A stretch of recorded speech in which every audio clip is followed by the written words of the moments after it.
Vedagarbha, impregnated with the Vedas. Susrikshaya, for creating. Chiram, for a long time. Vritena, accumulated. Tapasa, by penance. Dustosha, very hard to please.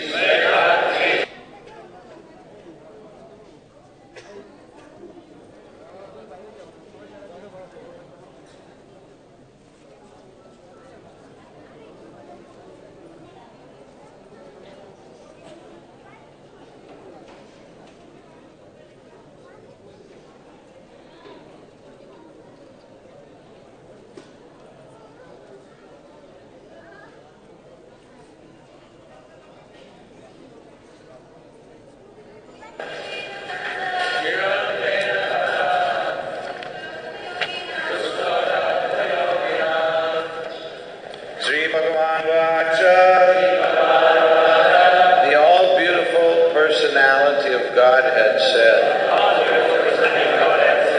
Tvaya, by you, Aham, I am, Toshitaha, pleased, Samyak, complete, Vedagarbha, impregnated with the Vedas.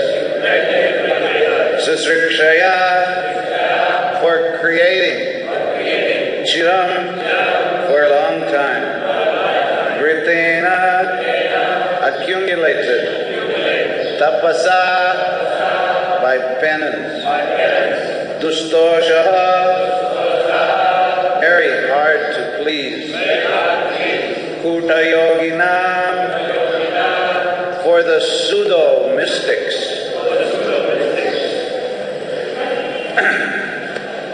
Pseudo means those who pretend to be mystics, false mystics. Translation: the beautiful personality of Godhead addressed Lord Brahma. O Brahma, impregnated with the Vedas, I am very much pleased with your long accumulated penance with the desire for creation. Hardly am I pleased with the pseudo-mystics. Responsibly, please repeat. The beautiful personality of Godhead addressed Lord Brahma. O Brahma, impregnated with the Vedas, I am very much pleased with your long accumulated penance with a desire for creation. Hardly I am pleased with the pseudo-mystics. Hardly I pleased means that I am not pleased very much at all. Purport. There are two kinds of penance. One for sense gratification and the other for self-realization. There are many pseudo-mystics who undergo severe penances for their own satisfaction. And there are others who undergo severe penances for the satisfaction of the senses of the Lord. For example, penance is undertaken to discover nuclear weapons will never satisfy the Lord, because such a penance is never satisfactory. By nature's own way, everyone has to meet death. And if such a process of death is accelerated by anyone's penances, there's no satisfaction for the Lord. The Lord wants every one of his parts and parcels to attain eternal life and bliss by coming home to Godhead. And the whole material creation is meant for that objective. Brahma underwent severe penances for that purpose, namely to regulate the process of creation so that the Lord might be satisfied. Therefore the Lord was very much pleased with him, and for this Brahma was impregnated with Vedic knowledge. The ultimate purpose of Vedic knowledge is to know the Lord and not to misuse the knowledge for any other purposes. Those who do not utilize Vedic knowledge for that purpose are known as Kuta yogis, or pseudo-transcendentalists who spoil their lives with ulterior motives. Sri Bhagavan Uvacha Tvayaham Toshita Samyag Vedagarbha Sisrikshaya Chiram Vritena Tapasa Dustosha Kudayoginam. The beautiful personality of Godhead addressed Lord Brahma. O Brahma, impregnated with the Vedas, I am very much pleased with your long accumulated penance with the desire for creation. Hardly I am pleased with the pseudo-mystics.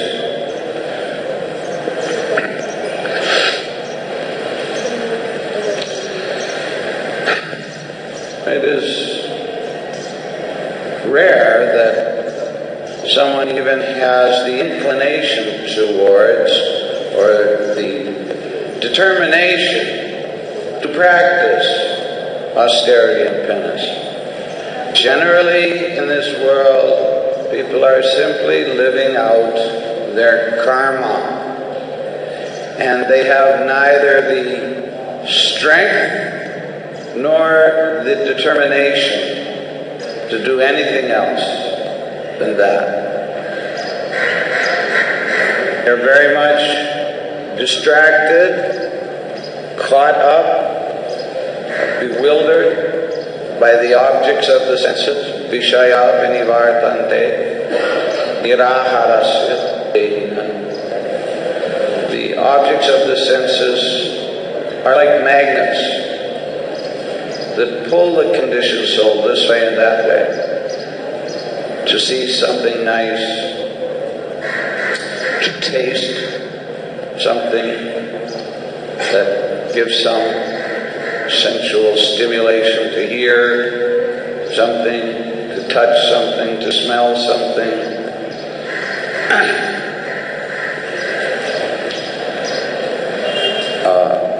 There's a kind of fly or bug that is known as a firefly.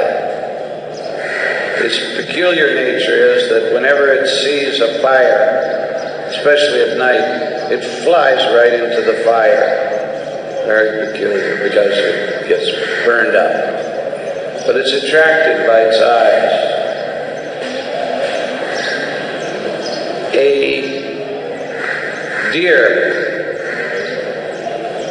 is attracted by the sound of the horn of the hunter, imitating a female deer. So the buck hears the mating cry of the doe, but actually it's not a doe, but it is just a horn.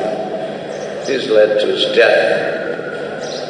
Elephant smells the scent created by the hunter again of the female elephant, and he's led down a path and falls in a pit, and of course led to his death.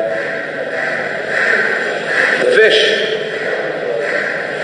his tongue is very active. He wants to taste that nice looking worm that just somehow or other happens to be floating in the water right near him. He doesn't ask, well, how did that worm get there anyway? His tongue said, let me eat. But underneath that worm is a big sharp hook, and the fish is led to his death. So the senses are working, leading different species to their death. But in human beings, all five senses are active simultaneously. Of course, we have superior capability. I won't say we have superior intelligence because we're not demonstrating. We have the capability of superior intelligence. That might be a balance to the fact that all of our senses are working actively.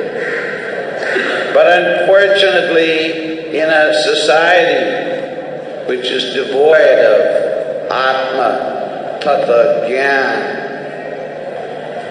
which is comprised mainly of Grihamedis, Griheshu Grihamedinam, 99.9% of the population are simply interested. Where is food? Where is sex? Where is shelter? And even if someone wants to achieve some prominence in the material world, he has to practice some kind of austerity. For example, in Bombay, so many people are working hard. And there are many colleges and universities and courses by which you can get certificates in computer programming or in web designing or in medical skills or catering or this or that. So people are educated. But how many millionaires are there? How many people are prepared to work 24 hours a day without sleep, without food? Because to do something, someone somewhere has performed some austerity. For the most part, some people, of course, inherit their wealth, their success. And everyone is ultimately at the mercy of Lakshmi Devi, if she blesses someone. But invariably, Lakshmi only comes to those who make a special effort to try for her. In general, you cannot sit at home and expect to become a big business magnate, the next crorepati. You have to work hard. So people do that. You cannot expect to become the next Sachin Tendulkar unless you perform some austerity. Just think how much austerity he has undergone. Of course, he is like a glowworm, a little bright for a little while. He'll soon fade. That's time. I have nothing against Sachin. Hope someone brings him to the temple so he can donate for the second phase, or at least do a commercial for us or something. But it's a fact that no matter what you gain in this world by such austerities, it is something like worshipping the demigods. Formerly people would worship the demigods. Lord Shiva, Indra, Durga, Ganapati Bappa. They would worship to get some material benefit, and they would worship nicely, not by getting drunk and having a parade. Ganesh is not impressed by that kind of worship, but by austerities. In fact, Shankaracharya prescribes worship of different deities for material happiness, and Ganesh is one of them, and it is Mangala Puja. It is in the mode of goodness, worship of Durga. They don't offer meat to Durga. What does she want meat? She doesn't want meat. She's the wife of the greatest Vaishnava, Lord Shiva. She's completely transcendental. But Mangala Puja means to worship her in the mode of goodness. But again, it is all for limited and temporary benefits.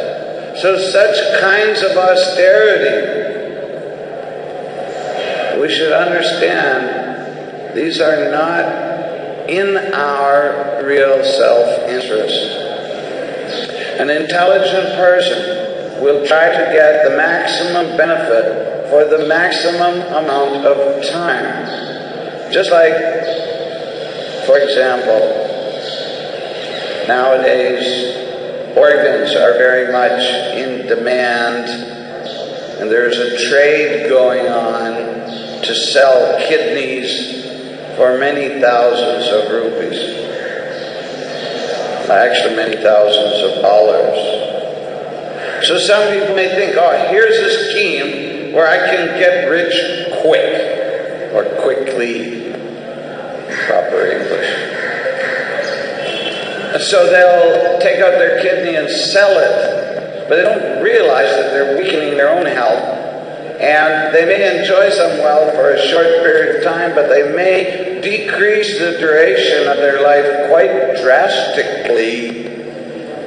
So that's short-term thinking. And after all, how much money can they get? And if they don't turn it into a bigger fortune, it will again evaporate. The fortune, the money will be spent. Someone will cheat you one way or the other. Because everybody is after cheap, instant sense gratification. And everybody is prepared to exploit others who have wealth. There are the haves, those who have, and the have-nots, those who don't have. So those who don't have are constantly trying to take from those who have. Ultimately, Krishna is not poor. In his place, in his Dhamma, Madhama, Sanatana, his eternal abode, everything is opulent and beautiful. There's unlimited supply. But we have a materialistic mentality, a short-range vision. And therefore we perform austerity without considering the greater plan of Krishna.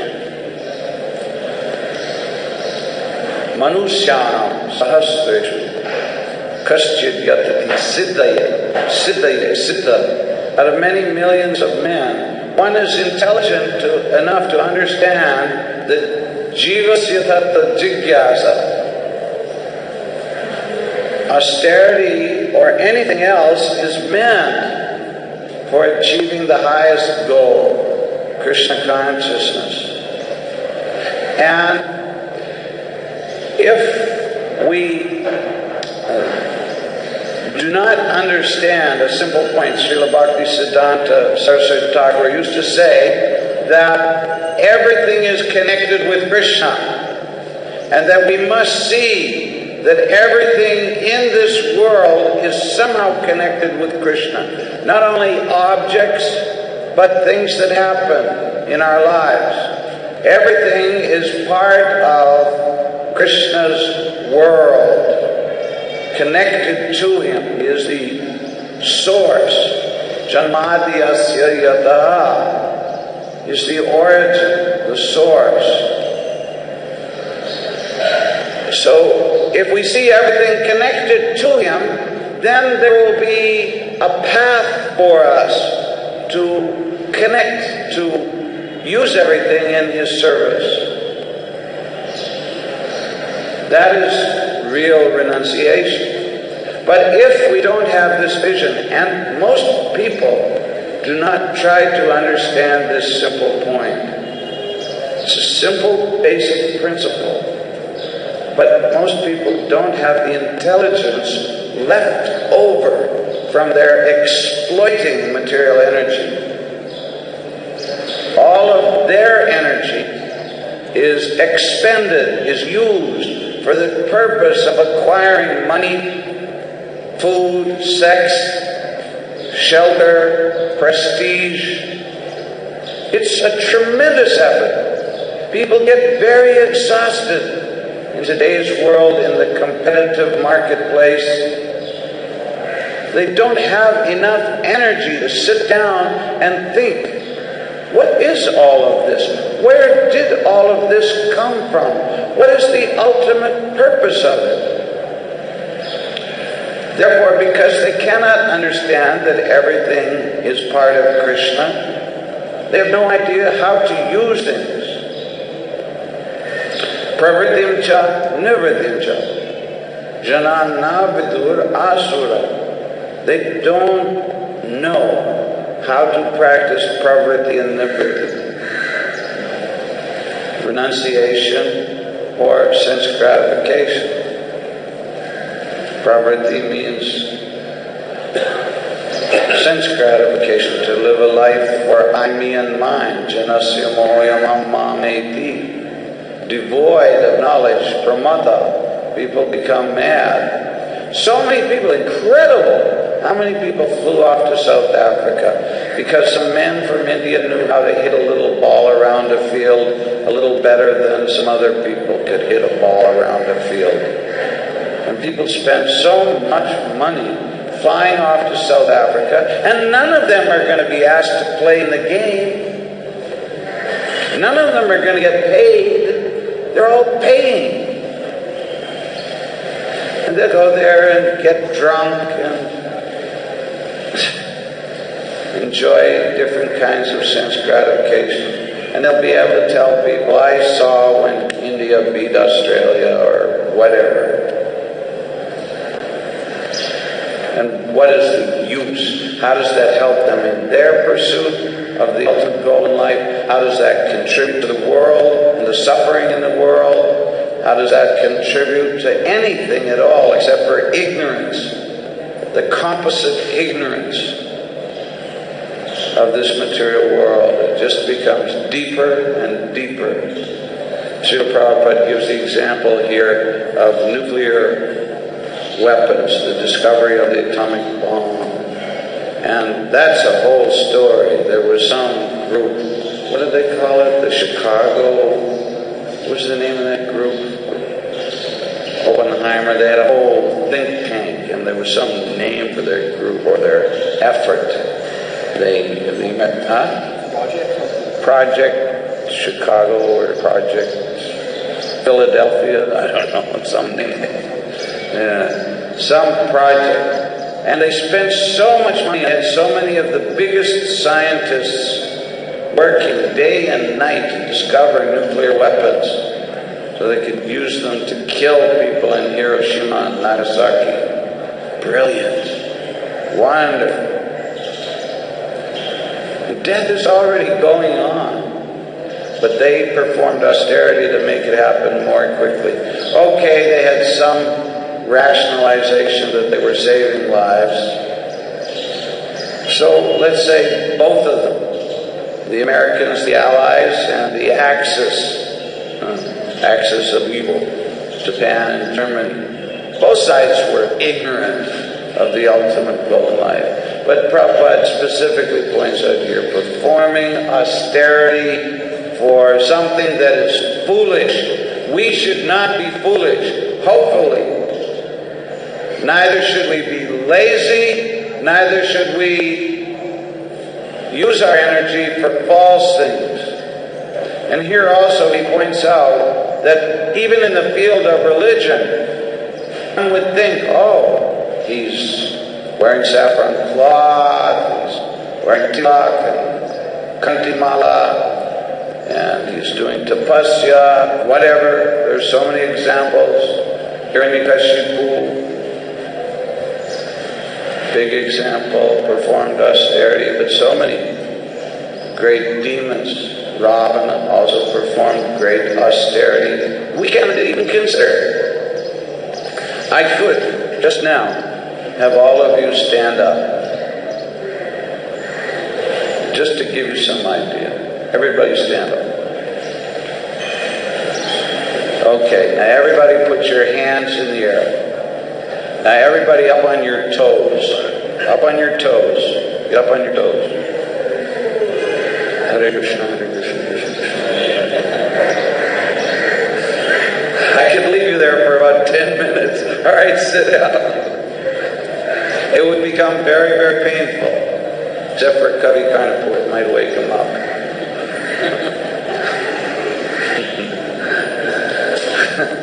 It's very painful.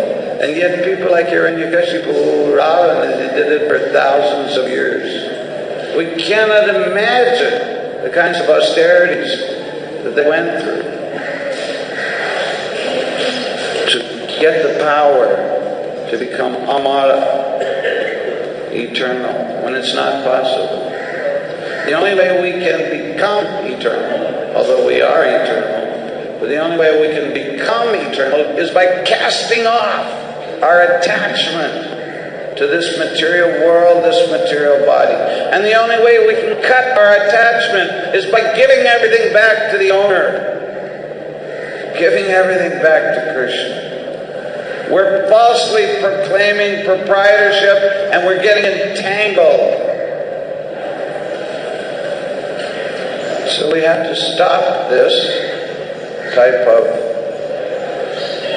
consciousness, actually. It's not that we stop using Krishna's things.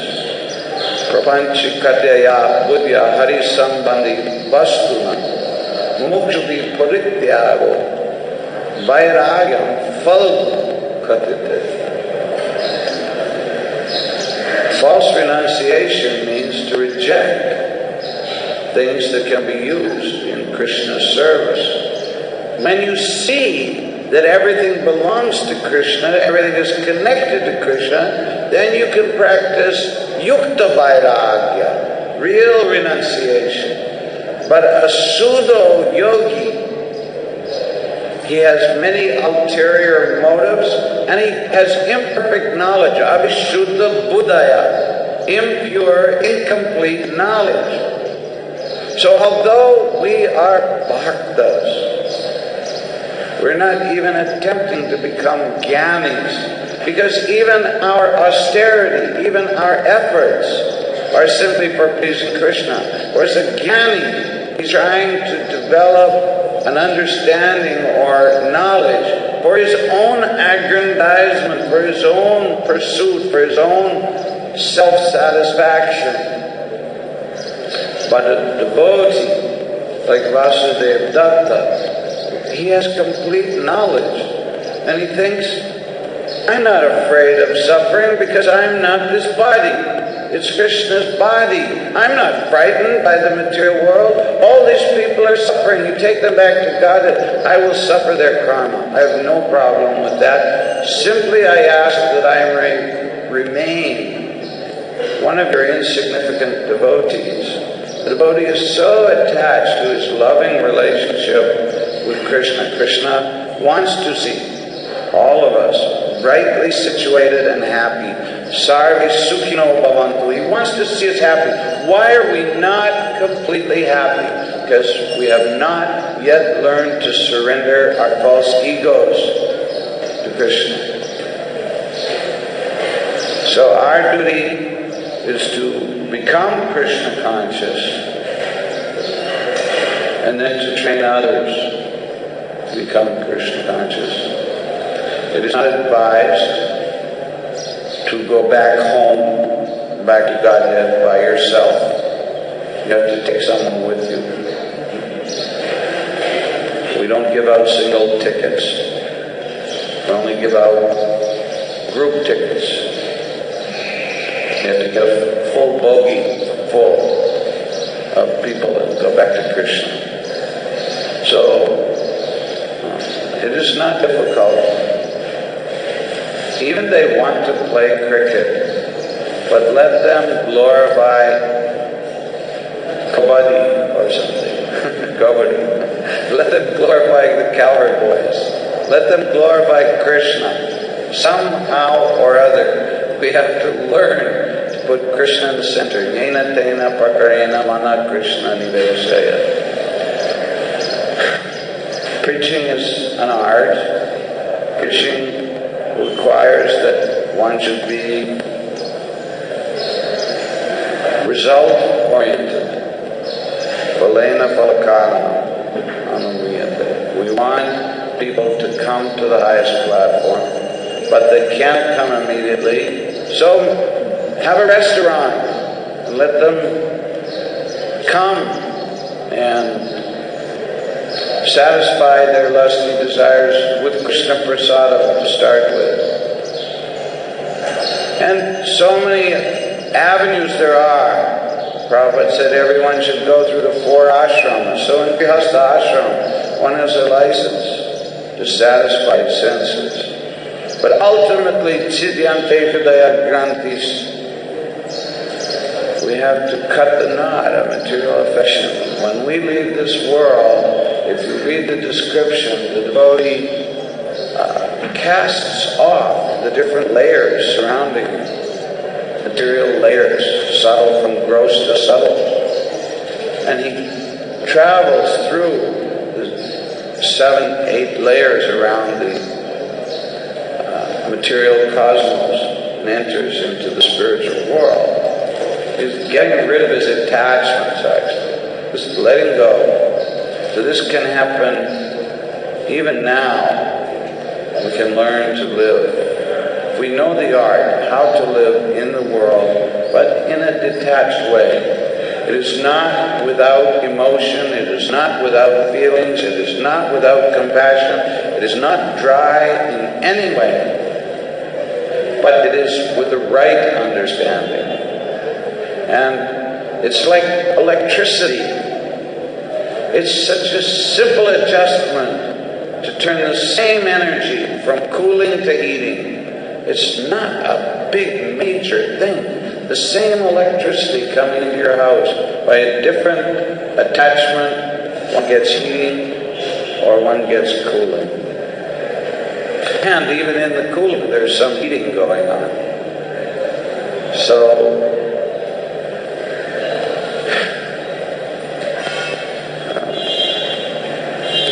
I like, this is Srila Prabhupada.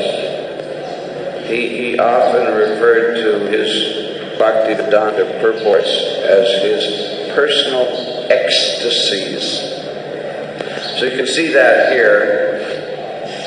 The words use Sri Bhagavan Vacha. So Bhagavan means someone who possesses all opulence, but generally it might be translated Supreme Personality of Godhead or the Absolute Truth, Summum Bonum. But Prabhupada in his ecstasy is saying the most beautiful personality of Godhead. Now it's not, it doesn't stand out. Beauty, strength, wealth, fame, knowledge, renunciation. There's 6 opulences. Beauty is one of them.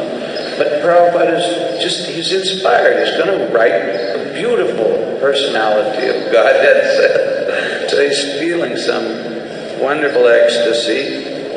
And of course, Lord Brahma also felt the same ecstasy when Krishna played on his flute.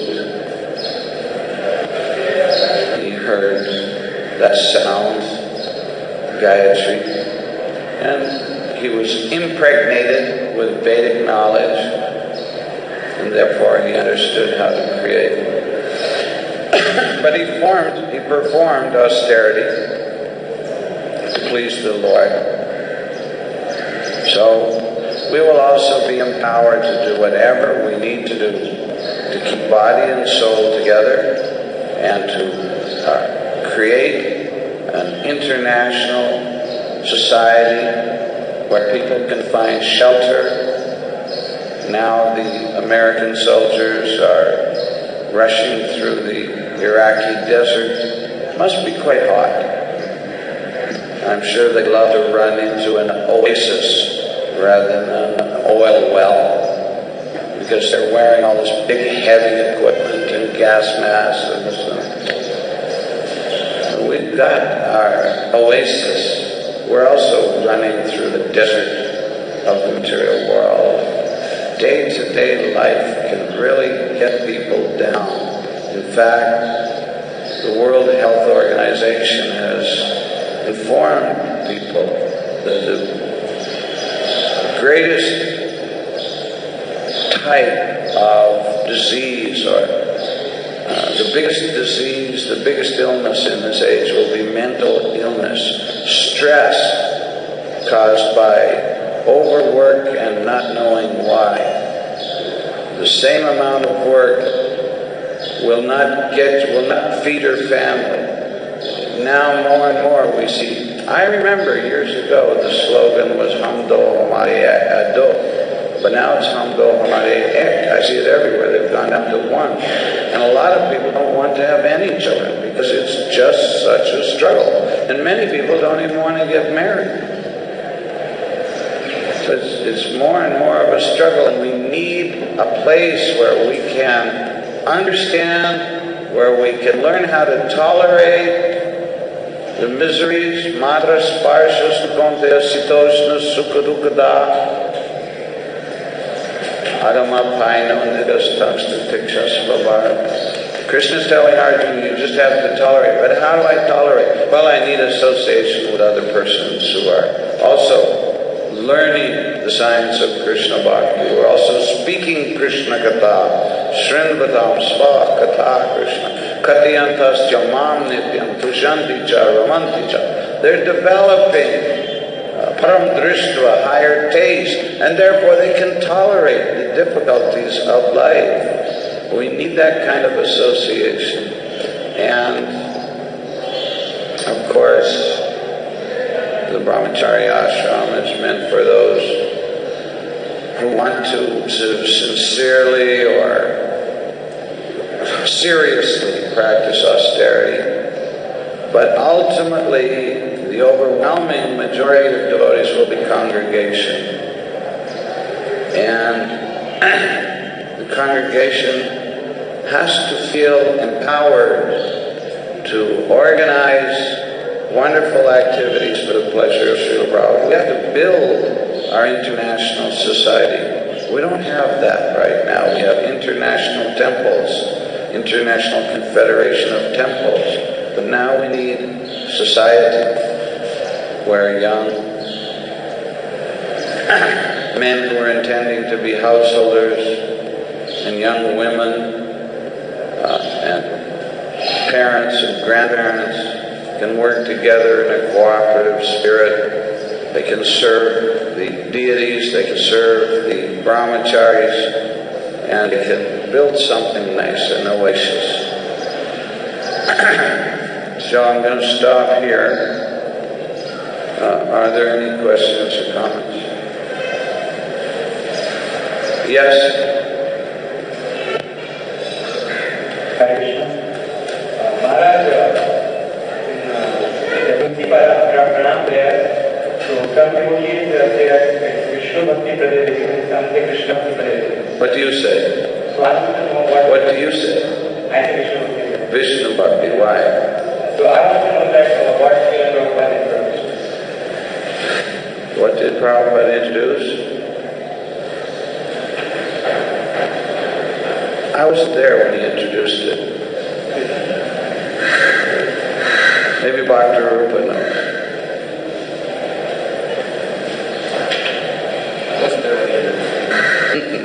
I usually do both. One time I say Vishnu, the other time I say Krishna, just so I satisfy everyone. Because ultimately, the original Vishnu is Krishna. So if you say Vishnu Bhakti, Bhakti unto Govinda. Of course, there is Bhakti to Vishnu, but it's in the mood of awe and reverence. And we're in the line of Raga Bhakti.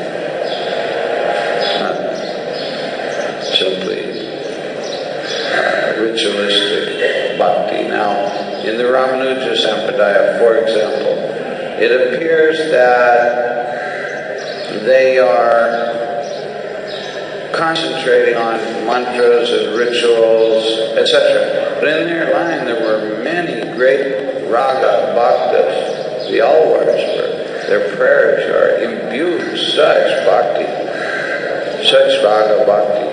And even Ramanuja himself, his guru Yadavacharya once described Krishna's face something similar, and he was quoting from Sanskrit, like the back end of a monkey, reddish color, like the back end of a monkey, the rump behind a monkey. And Ramanuja began to cry. Tears came to his eyes. It was so painful to him, because he had deep love. From awe and reverence, respect develops. God is great. But on a more intimate level, the heart should melt. One should develop love. So in the same line, you have both traditions. In our line, of course, we are worshipping Radha and Krishna, but we're actually worshipping in the mood as sadhakas of Lakshmi Narayana. This is real raga bhakti begins much, much advanced from the point of prema, which is quite a bit away from most of us. We're still struggling with Aham Brahmasmi. I think so. So whether you say Krishna Bhakti or Vishnu Bhakti, I don't think it's going to severely interfere with your devotional creeper. But you can continue asking people and see if someone gives you a definitive answer. Prabhupada does say in different places that bhakti means to Krishna. You cannot have bhakti for some material thing. But he doesn't say Vishnu, he says Krishna. But again, if we say Vishnu and we understand Krishna, no harm.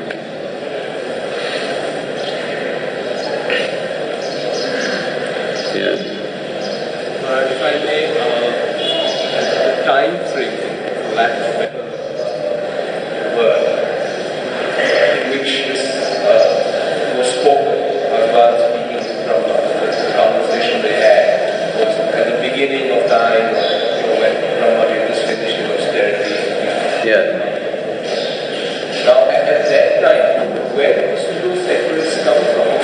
Where do secularists? Not secularists, mystics come from. Well, in the course of time, things are lost in the material world. Things get polluted, diluted, etc. I think personal and impersonal consideration is practically, it's an option that is eternal. But why not at this time? At any time. It's just Brahma and the Lord. There's no creation.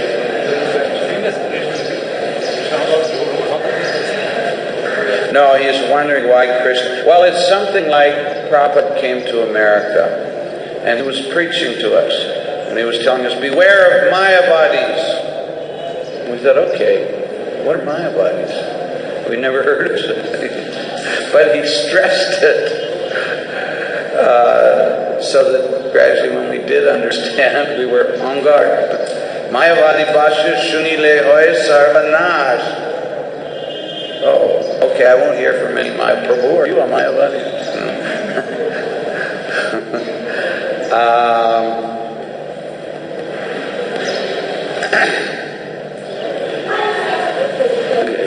And one has to understand that anything is possible in the material world because everything is volition.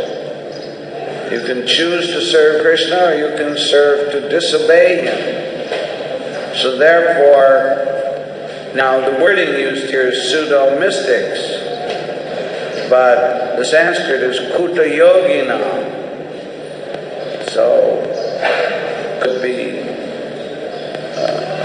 impure yogis. In other words, Brahma was not under any illusion that he was in a perfect world because he himself was born into darkness.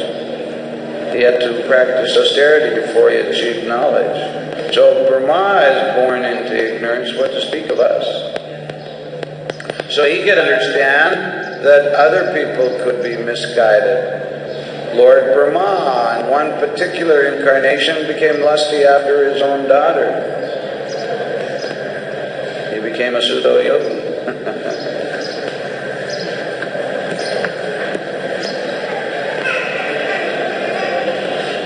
We speak Srimad Bhagavatam. We speak as it is. We try to speak what Srila Prabhupada told us. And he wanted us to put it into our own words also. But he wanted us to be very careful not to change the spirit of what he was saying. And Bhaktisiddhanta had one disciple who would simply memorize his lectures and preach them verbatim. Whatever Bhaktisiddhanta would say, he would just act like a tape recorder, replay. So Bhaktisiddhanta was pleased, satisfied with him. Srila Prabhupada was constantly talking about things which were, you can say, pushing us to come to a higher level. To this day, we're still having deeper and deeper realizations of the meaning of what Srila Prabhupada said. He said, your love for me will be demonstrated by how you discuss together to serve me, to push on the movement, but to understand what I've given you. I've given you everything in my books, but what does that mean? We have to discuss it. So newer and newer realizations are coming out from that. So, here Lord Brahma is getting some instruction, and even Lord Brahma may think, oh, what's a pseudo-mystic? Krishna mentioned a pseudo-mystic. I don't know what that is. Gee, I better be careful not to create any pseudo-mystics.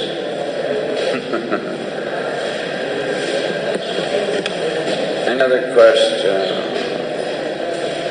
Grantaraj Srimad Bhagavatam Ki Jai.